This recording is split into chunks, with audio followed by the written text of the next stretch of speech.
Το κατέβασε αυτό. Ο παπάς. Γιατί? Δεν ξέρω. Άρα, Δεν ξέρω, εγώ δεν είμαι από εδώ.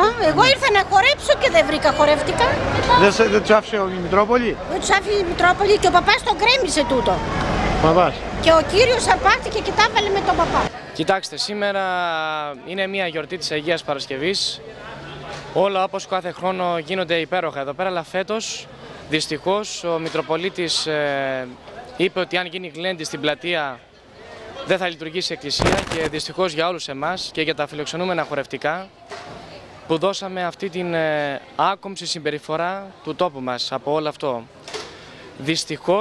Δυστυχώς και το τονίζω αυτό, είναι ντροπή που σήμερα το χωριό μας με όλη αυτή την νεολαία που έχει, γιατί μιλάμε για ένα παραδοσιακό γλέντι, δεν μιλάμε για ένα πανηγύρι, δεν γινόταν ποτέ πανηγύρι εδώ πέρα με την έννοια του πανηγυριού, γινόταν ένα παραδοσιακό γλέντι.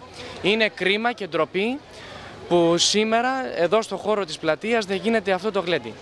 Αυτό έχω να πω, γιατί ο κόσμος και όλοι οι άνθρωποι το περιμένουν πώς και πώς να έρθουν να προσευχηθούν και να κάνουμε το παραδοσιακό μας γλέντι, όλη η νεολαία του Δήμου.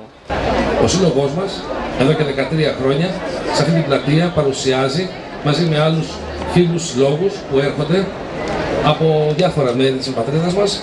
Σας παρουσιάζουμε παραδοσιακούς χορούς και για να βοηθήσουμε την παράδοση, να την αναδείξουμε, αλλά και να δώσουμε ζωή και χαρά σε αυτό το χωριό, να δώσουμε και εμείς τη δικιά μας νότα σαν σύλλογος.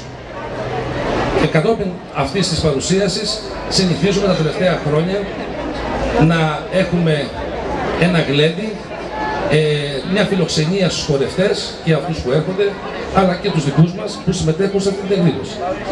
Δυστυχώς για φέτος θα παραμείνουμε μόνο στο πρώτο σκέλος της παρουσίασης των παραδοσιακών χωρών, μια και δεν μας απετράπει από τη Μητρόπολη να μπορέσουμε να συνεχίσουμε με το παραδοσιακό μας γλέντι.